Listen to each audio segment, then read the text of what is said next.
Hello everyone, this is Michel Leviathan-Sorbet from the Polish YouTube channel Wojednik TV, and this is a new episode, but a very special one because I have a very special guest today. This guest is Andrew Rourke. Hello, Andrew. Hello, Michel.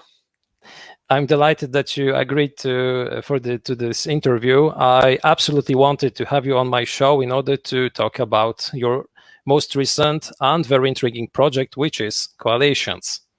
Right. So I think it's a good idea to speak about this project because it is still on Kickstarter. So this is also a way to show some of our viewers that we do have such an intriguing project currently on Kickstarter, and they should definitely take a look at it. But before we talk about Coalitions, I'd like to ask you a few questions concerning yourself. Could you tell us a few words about your background? How did you become a game designer? Right, okay. Well, I've played games for a long time. I've played figure games most of my life, sort of lead figures, 15mm, 28mm, mostly Napoleonic. Been doing that since late teens, early 20s. Last 10 years or so, got more into board games as well as figure gaming. How I started designing games, I think probably everybody has an idea in their head, a bit like writing a book, really. I think everybody has a game somewhere inside them. I previously have been an optometrist, so I worked full-time as an optometrist, but I was in the fortunate position to be able to stop work in 2017, which freed up a lot of time for me. Persuaded my wife to allow me to play games all day, every day. It was a bit difficult, but if you're designing a board game, then obviously it's work, so you need to be able to do it. So it was a good way of being able to do my hobby, spend a lot of time developing it, and had the perfect excuse, really. Okay, so actually you played a lot of miniature games. This was the first types of games that you played in your life, or were there classical board games as we all know them, as like Monopoly, then maybe Catan or Carcassonne in the later years? Okay, yeah. So really things like Carcassonne and Catan, things I didn't really get into those until very recently. I think I played my first game of Catan probably only 2 years ago. Oh wow! Yeah. So really, as a teenager, sort of 1983, 84, when Axis and Allies came out, I got that. That was I enjoyed playing that quite a lot. I played Diplomacy with my brother-in-law, who got a copy of that, but there was only two of us playing, so it's not great to play Diplomacy with only two people. So a few bits of board games early on. I played a lot of those kind of lighter weight games, but then I really got into figure gaming. So historic, my interest in the history really evolved around the Napoleonic period and Napoleonic war gaming. I got very interested very into a set of rules called Empire Rules from the Emperor's Press in Chicago back in the 90s. Sort of Jim Getz and Scott Bowden published them. Played those for about 10 years or so, sort of battalion level, recreated loads of different battles, progressed through all sorts of wargaming in different scales, done lots of periods, ancients, medieval, modern, First and Second World War, and everything really, air and sea as well. So did a lot of wargaming. Board gaming really only in the last sort of 10 years or so I got more involved in board gaming. I belong to a club in Guildford. I live in England, in Guildford, just outside London. We're about 20 miles outside London. So the Guildford War Games Club, really active club, quite a lot of members. And some of those members were very keen on board gaming as well as figure gaming. So that's what kind of got me into board gaming about 10 years or so ago. I played a broad selection of multiplayer games through them. So in fact, wargaming miniature games were the first real games that you started to play, and from the start, those were historical games involving conflicts, wars, and those are the most interesting topics, the most common topics that were included in those games. Is it related also to your education, to your background? Not really. I mean, I went to university and studied optometry and was an optometrist for 20 odd years or so. Had my own practice. And, you know, my life was very kind of medically orientated, seeing patients and so on.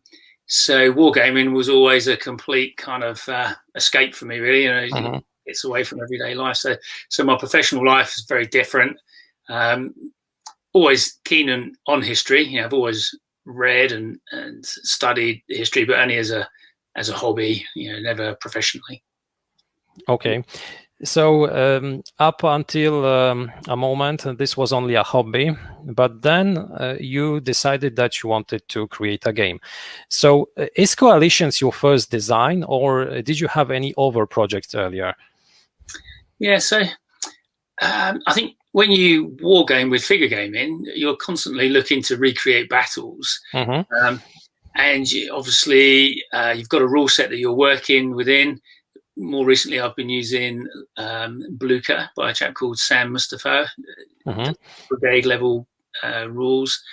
And they just give you a framework to be able to recreate battles. But for every scenario, you have to come up with individual scenario rules and make the game work. I like playing large multiplayer games. Again, through the club, we can often have 12, 14 players, 6 or 7 per side, doing all-day battles. And so you have to come up with a lot of scenario-specific rules for a lot of these games. And so that starts developing. Then you start kind of writing your own mini war game rules, which I've done lots for various different periods, mostly kind of skirmish scale rules for figure gaming. So I did quite a bit of that. Never tried to write a board game before Coalitions, but going through Coalitions has made me realise how interesting it was, and it has led me on to want to do different projects. I've got a couple of other things I'm interested in at the moment, but Coalitions, writing a board game, designing a board game is quite all-encompassing in time. It took me, well, from my first sort of ideas of design until I was ready to come and pitch it to Phalanx. It was sort of a 2-year process. And if you can imagine, I wasn't working in that time. So, you know, I was putting a lot of time into it. I mean, it was play tested every week and I was working on it constantly. So there literally, you know, hundreds, thousands of hours of design, iterations, development, retesting. And then you've got to test it with every different player count, multiple times, and then every time you change something, you've got to test it all again, make sure whatever you've changed still works. So Coalitions is my first full board game design, but I've done sort of little steps building up to it. I've designed lots of other smaller things building up to it. Yeah. I have seen this information that you have been working on Coalitions for more than 2 years. I was stunned to see it because it's not something very uncommon when it comes to war games. We do have war games which are created, then developed during several years, but still 2 years and more is quite a lot of time. And I'm always wondering how this final project is compared to the initial one. Is this a totally different game today, or is it quite similar to your initial design? Okay, yeah. So when I started designing, I really just had a couple of core principles what I wanted to design around, which I wanted people to have to negotiate from a point where both people were going to gain something. That was what I really wanted to design a game around. And at that stage, I really didn't really know anything else about the game, how it was going to work, what it was going to be. I knew I wanted it to be a strategy game. I knew I wanted it to be Napoleonic. But whether it, you know, what scale it was at and how it was going to work, it was something that all had to be kind of developed. And certainly in the first 2, 3, 4 months, the changes that occur are massive, because you try something, it doesn't work. So you try something else, it doesn't work. You try something else, it doesn't work. And you have to just keep on going until you find little bits work. And you think, well, okay, I can take that little bit and take that little bit. Let's put that together. And I'd say probably about 3 months, 4 months of quite a lot of my time trying to put the design together into a design that was a cohesive game that people, you know, someone could sit down and actually play. to actually test it. And then once you got to that stage, it actually kind of changes them, because then you've got something, and what you're then trying to do is you're trying to improve it. Mm-hmm. So the very first play test I did was, there was 3 of us, and it really didn't work well, in that I mean, the 2 people that were playing with me, they knew it was a play test, and they were, you know, very good spirited. They wanted it to work, and we're all trying our hardest to put it all together. The victory conditions weren't really sorted out. We didn't really know how it was going to end, kind of thing. But both of them, really encouragingly, both of them said, you know, you've really got something with this system here. We can see what you're trying to do, and it's really engaging, and you should keep going with it, because it's really interesting. And that was a little bit of encouragement that sort of spurred me to think, right, well, I've got to keep going with this. And so then, you know, I got a map drawn out, again, similar to how it ended up. So the first iteration was, you know, it was a map of Europe. You know, that doesn't change. But it does develop quite a bit, and you tend to keep kind of sticking bits on, taking bits off, until it's smooth enough. What you're always trying to do is take everything you possibly can out of the game. What I wanted was a game to be really simple to play. I wanted the mechanics to be simple. I wanted anyone to be able to pick it up and perhaps learn it in 10 or 15 minutes, and it'd be really easy, and them to get it straight away. I wanted all the difficulty to be in the way that you play the game. So the choices you make, I wanted it to be all about choices, how you dealt with the other players, what you did with them, what you sort of thought the situation was. That's where the difficulty in the game comes. The actual mechanics I wanted to be simple.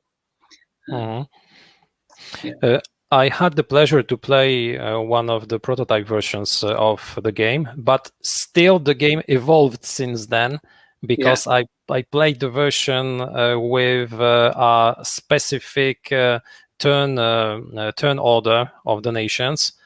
Now, as I understand, the project once more evolved, and we have another way of determining the actions of all nations.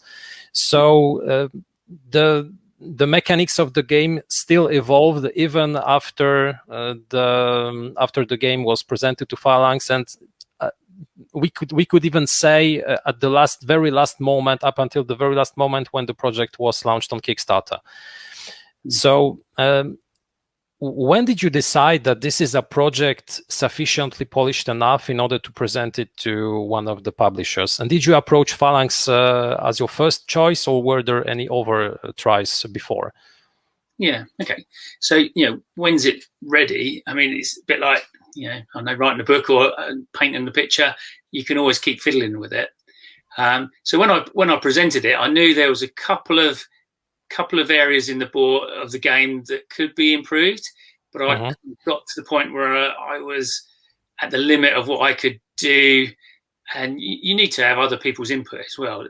You know, you can't do anything totally on your own. You do need lots of other input. So one of the issues with all board games is downtime, and that was one of the issues that I had. There was a bit of downtime, and the other issue was the combat. The way I designed the combat was really good, but it was a little bit clunky. It was, you know, there was a bit of adding up, there was a bit of numbers and stuff.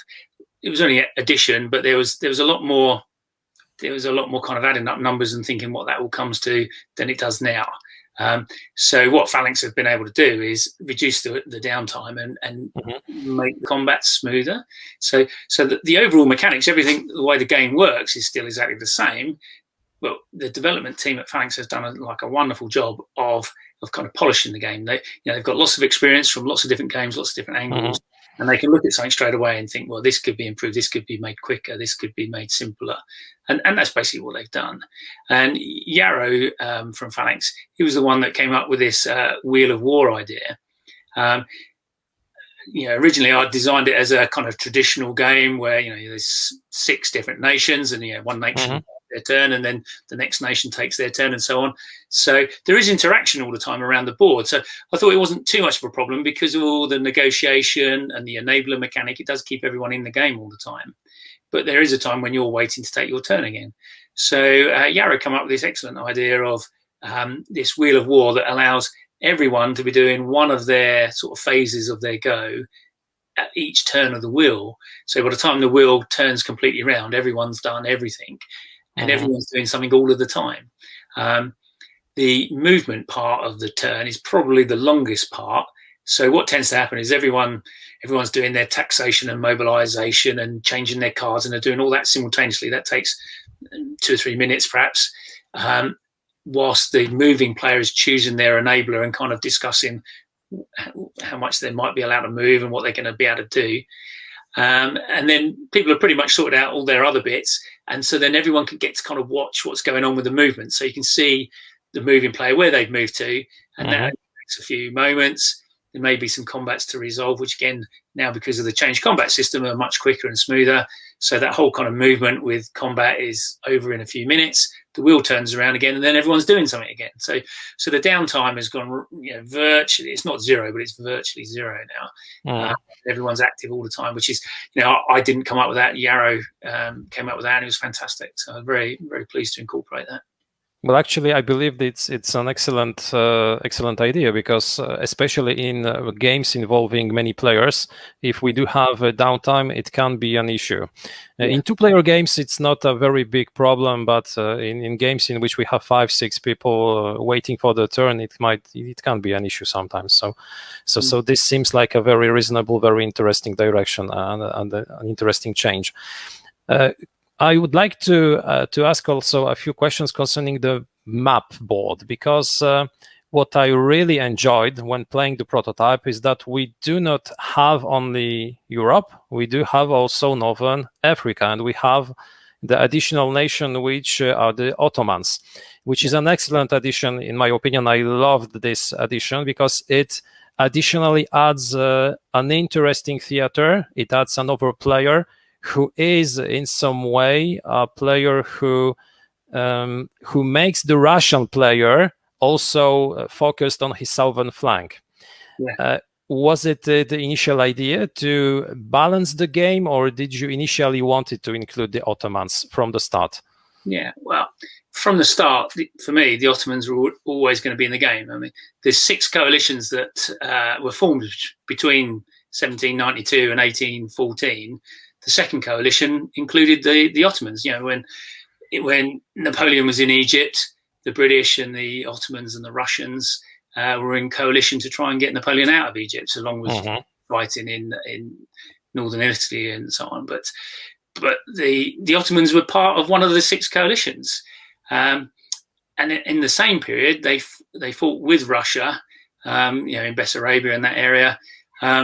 For off the top of my head, about 6 or 8 years. It was quite a long time, culminating in 1812, when Napoleon's going to invade Russia, and he's kind of really disappointed to find out that the Russians have managed to agree a peace treaty with the Ottomans, enabling them to bring their troops back from their Turkish borders to face Napoleon coming towards Moscow. So the Ottomans had a massive impact on the Napoleonic Wars, directly and indirectly. So to leave them out just didn't make any sense at all. It was kind of, they should always have been there. I don't see how you can represent the period without them being there, really. Well, we do have many games covering the Napoleonic period where the Ottoman Empire is totally absent from the game. So it's not very common to include this nation.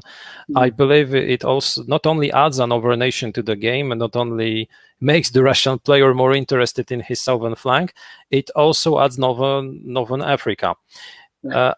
One thing which bothered me a little bit when playing the prototype was the fact that only the British were allowed to use sea movement. So in fact, Egypt, which was one of the regions which could grant victory points for the French, was very difficultly accessible. So I do not know if in the final project this rule is still valid. Only the British can use sea movement. Okay, so the way the game was designed, it's always been the case that only the British control the seas. And originally, in the original game design, the British player and the French player had one special card each, and the French card allowed them one time, a one-off event, that as long as there was no British armies in Naples, then the French army from Marseille, which I think it might have changed name on the map now, but basically if you had a French army in southern France and there was no British army in Naples, you could just jump straight from southern France straight to Egypt by playing the card. That was always in the design from the start. It still is in the design, but that was kind of for like the whole game. If you imagine, if you want to start the game at 1792 and go all the way through the wars, that's like the whole game, which you can still do. That's still an option. And then you'll have that one-off play of a French army moving to Egypt. Certainly in the preview game that's been put up on Kickstarter and on the tabletop simulator and so on, it's the 1805 scenario, by which time obviously Napoleon's already been to Egypt. He's come back again. Okay. As far as I'm aware, during this whole period, it was only the British Navy, along with some of their allies, including the Turks and the Russians, that did any large-scale sea landings or sea evacuations in the Napoleonic period.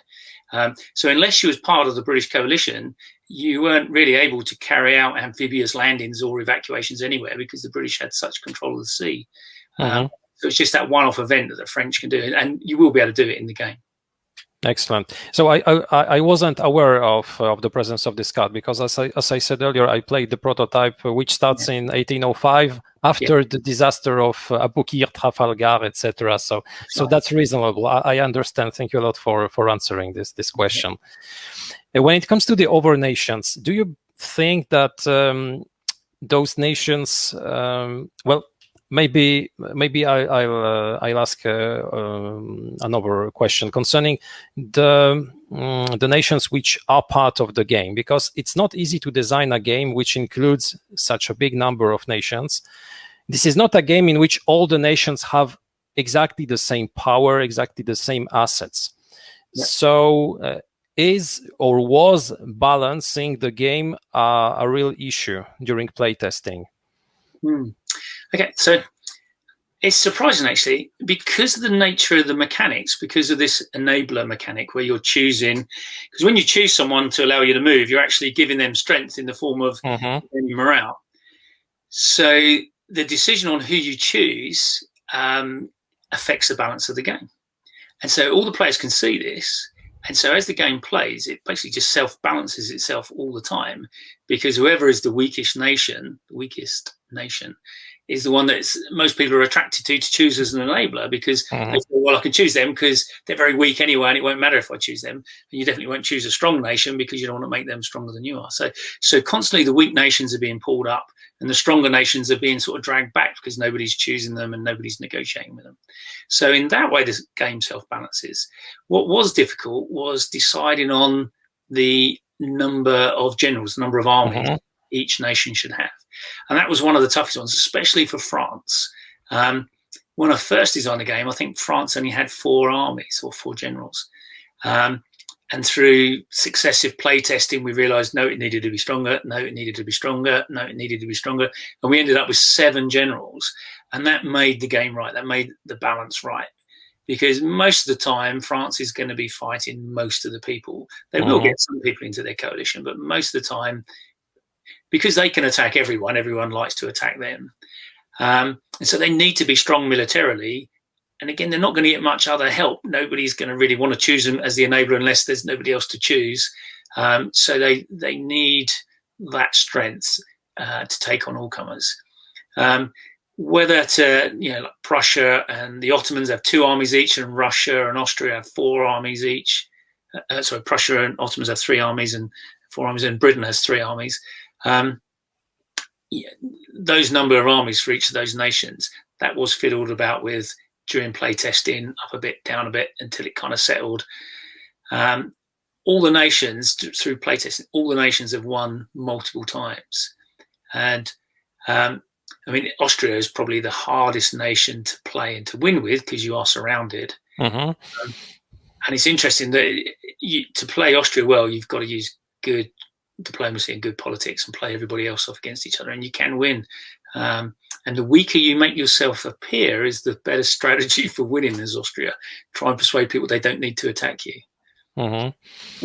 So this game is not only about combat, about armies, about fortresses. It's also, or maybe especially, about diplomacy, but also about economy. So we do have 3 layers in this game: the military one, the economical one, and the diplomacy layer. Which of those aspects was the easiest to create? Which of them changed the least during the designing process of coalitions? Which changed the least? Well, I think the diplomacy is depicted through the choice of who you get to enable you to move. That is, so you could in the coalition stage you can change sides and change your coalition, but then it's fixed for the turn. But throughout the turn, all your negotiation is really going through who you're choosing to move. So the diplomacy and movement are kind of linked into one thing, and that was the same virtually from the start, and that really didn't change. What did change quite a bit was the values for the territories, how much taxation or mobilization points you would gain from them. And the disputed regions, the strike regions, they weren't in the game to start with. I'd say it was probably 3 or 4 months into the playtesting stage of it, so perhaps 6 months from the first design, that I really kind of realized that I needed some sort of way for all the players to be able to score these influence points, victory points. And it had to be scattered around the board, and they had to be relevant. So it had to be territories that were historically disputed between these powers, and also encouraged nations to attack their neighbours. So Prussia and Russia obviously both got interests in Warsaw. So if Russia and Prussia are both in the British coalition, they can't attack each other, and yet both of them want to grab Warsaw. And if one's in it, the other one wants to kick them out, and so then one of them's got to leave the coalition. So then the other one might be trying to leave the coalition and go in the same coalition as the other one's in. And so lots of manoeuvring and negotiation goes on. And that was the bit that probably changed the most and was the most difficult bit, the kind of the balancing of the regions, the balancing of the number of armies, really. Sorry. The enabler system, which you have already spoken about, is, in my opinion, one of the most interesting elements of the game. And as I understand, this was part of the design from the very beginning. You wanted to include such a mechanism in order to make people negotiate, to make people try to persuade each other to join a coalition, to leave a coalition, to give some points, because it's even possible to give points to your opponent, choosing him as your enabler, which makes different interactions between players than in many games, which is quite interesting. So I'm wondering if this was your initial idea from the start, or did you also have this idea at some point? No, that was from the start. I wanted the game to be all about decision making. I wanted the decisions to be kind of difficult, sort of uncomfortable, more than difficult. I wanted it to be an uncomfortable position. Quite often in the game, you might be saying the British coalition, let's say you're Austria, and Prussia's in the coalition, Russia's in the coalition, and Britain's in the coalition. So as Austria, you can't choose any of those nations to allow you to move because they're in your coalition. So now you've got to choose either the Ottomans or the French, both of which are likely to be your enemy, both of which are bordering you and you're probably fighting with. And yet now you've got to give one of them some extra strength to fight you. And it's not likely that either of them are going to let you go twice. But maybe if you're completely fighting the French and the Ottomans are fighting the Russians, then maybe the Ottomans may let you go twice, and you may be able to do a deal with them and say, look, don't attack me, give me some extra movement, I'm going to attack the French, and we can be friends. And so all the time you've got this kind of negotiation, trying to work out how you can do a deal. And that was always the premise of the game. I wanted those decisions to be, for players to have perhaps 2 or 3 choices. I didn't want to drown people in so many choices they didn't know what to do. I just wanted 2 or 3 choices, all of which were uncomfortable, not easy choices, and all to be fun. And certainly when I was playtesting, one of the things I was doing was watching people's emotions when they were playing. That was the biggest thing for me. I wanted the game to be fun and enjoyable. It's not a heavy board game. It's not kind of thousands of little chits on hexes and you've got to count them all and concentrate and stuff.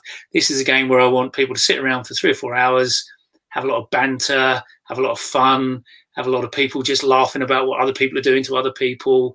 And because the mechanics are all completely transparent, if I'm asking somebody across the table if they're allowing me to move, everyone around the table can see that. Everyone can see how they're answering. Everyone knows if they're going to help me or if they're not going to help me. So everything's transparent. There's no kind of secrets. There's nothing hidden. And yet you've got this negotiation going on openly. And it's just good fun. And I just wanted a game that was good fun for people to enjoy. I believe it is really fun, because in my gaming group, when playtesting this game, we really had a lot of fun. We really enjoyed the mechanics. I played the game also with non-war gamers, so I must say that this is not an overly complicated game. It is really accessible. It is, of course, set in a historical period. It has the war theme. It has the armies, diplomacy, but it is still very accessible, not only to wargamers, but also to other players. So I believe it's also a very strong point of this design. I'd like to know also, when did you decide to create also a solo system for the game? Because it is something extremely trendy nowadays, due to several reasons, which we could talk about, such as COVID, such as interesting solo games which are designed from the start as solo games. But Coalitions is a multiplayer game in which diplomacy is an extremely important element. So how to create a solo system for such a game? Yeah, so Phalanx asked me, they said, could you come up with some ideas for a solo mode? And I said, no. And they said, you've got to really try. So then I really tried, and I came up with something that was completely rubbish. And I gave it to them, and they said, yeah, this is completely rubbish. So I guess you probably know Voldemar and Marius from Phalanx, two of the developers there. They worked on their own solo mode as well, and they come up with a mode that the game is using now. So the whole solo mode has been completely developed by the development team at Phalanx. And I've played it a few times, and I think it is excellent. It's something that I could never have come up with. Obviously, it's the experience with the multiplayer game is all about the negotiations and the diplomacy. And you can't do that with a solo mode. But all of the mechanics, the way the disputed regions work, all the way that all the kind of the contested areas, the fighting, the movement, all of that can be done in a solo mode if you do it well. And I couldn't really work out how to do that. But Phalanx have come up with a brilliant way of doing it, which allows for really interesting gameplay. You get to do all the same mechanics that you do in the multiplayer game.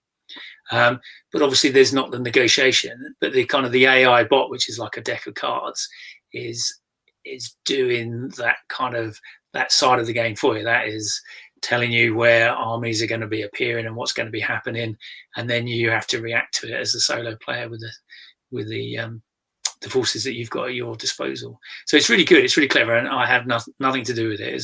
It's totally nothing to do with me, but that's why it's probably so good. So in the end, Coalitions will be a game which will be for 1 to 6 players or 1 to 7 players. Okay, so the game, the original Napoleonic game, is 1 to 6 players. The 2-player mode is a kind of a cooperative mode, where 2 players can compete against the solo bot kind of thing. That's the way that's working. But the expansion that Raison d'État. Yeah, that's introducing Spain as a playable nation to bring it up to 7 players. Okay. In the original version, Spain is not played. Some of the regions around Spain are kind of neutral regions or minor nations, with some disputed territories in there. But I think in the new expansion, they are a played nation. So it takes up to 7 players, which would be even more negotiation. Yeah. More negotiation and more possible coalition partners. Exactly. Yeah. And I have seen also a few days ago a new expansion, Raison d'État, yes. And in this expansion, we'll also be able to play the Poles and the Swedes. That's right. Yeah. So again, this is something that the development team at Phalanx were really keen to to introduce. I think getting the Polish playing as a nation was very important, which is good. So going back to sort of 30 years war period, and developed a game around that. So I think there's more to come on that. So I'm not going to say too much about it, but the coalition system, exactly, the way the game works, is very transcribable onto lots of different periods. Anywhere where there's kind of two powers or two factions that were at war, and other powers came in and out of that or evolved around it, you could use this coalition system with it. So I think there's quite a few possibilities of different periods and different games that can result from it, if it's a popular system. So that was supposed to be my next question, because I wanted just to say that this is such a flexible system, a system which can be adapted to different periods, that it can be used to represent over conflicts, maybe even set in different theaters on another continent, if we want. Did you think of any other wars, any periods which you would like to implement this system in? Well, yes, I have got some ideas. I've actually spoken to Phalanx about one of the other ideas I've had, and they were quite keen for me to look into it more. Okay. I don't know whether I should say anything on this about it, because it might not come to anything. Probably not. Probably not. But I mean, as you say, there's plenty of examples in history where you would use this system. And I mean, as a mechanic, as a system, it could be used in anything. You could even go into anything science fiction or fantasy with it as well. Anywhere where there's different sides and different factions, this rule systems will work with. So yeah, there's quite a few possibilities to develop different games with it. Okay, and do you have any other projects apart from coalitions or games using the coalition system? Do you have any other projects that you're working on currently? Yeah, there's a couple of other things I'm doing. One of my main interests in the Napoleonic period recently has been Napoleon in Egypt. So I have developed a game which looks into how luck affects how luck affects the outcomes.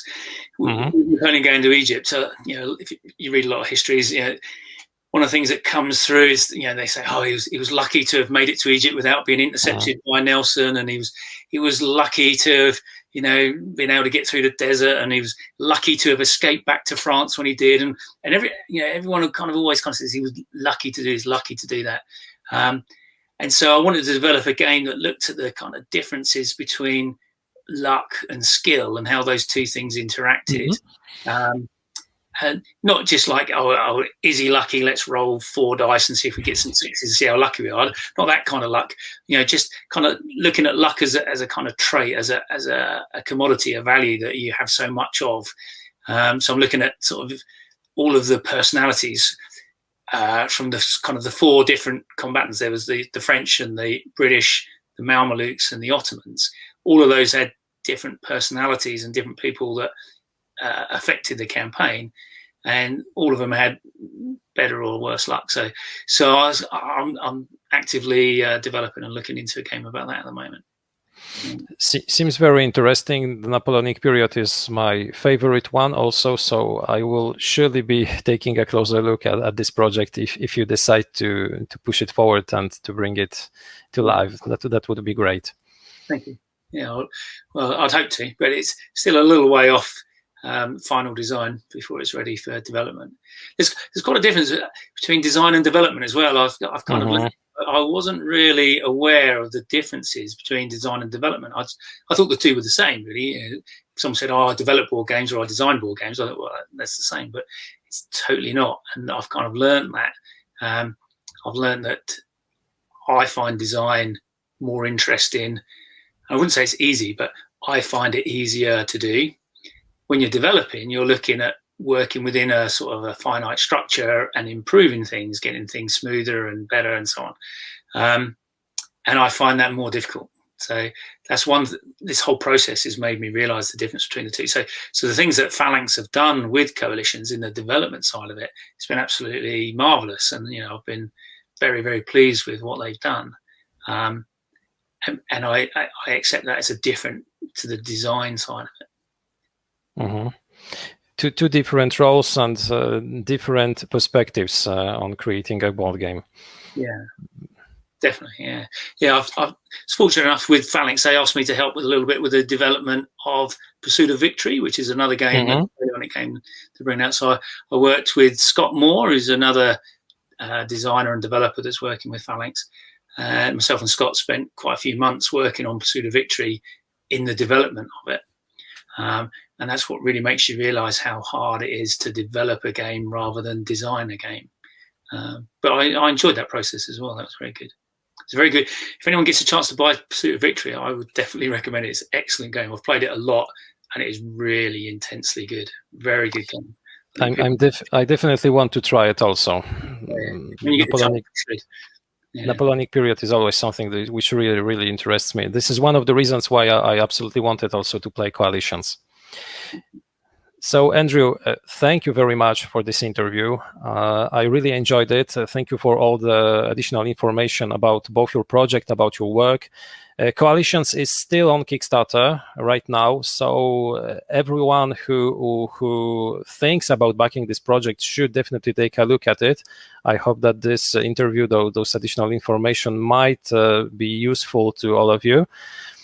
I will be keeping my fingers crossed so that the project ends with the possible highest backing, the possible best result, and so that the game can be published with a lot of additional stuff, with additional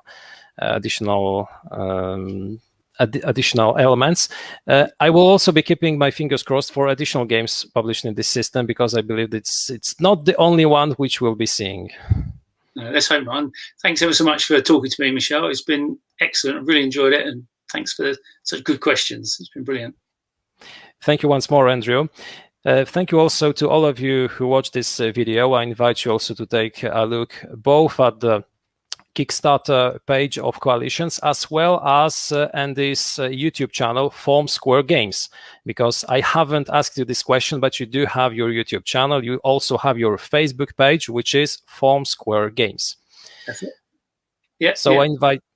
Yeah, I was going to say, people can contact me through the Facebook Form Square Games if they want to ask any questions. Happy to answer them. Exactly. So I invite you to take a look at both those sources. As I said a few moments ago, I invite you also to take a look at our other videos on Voynic TV. Have a fantastic day and see you next time.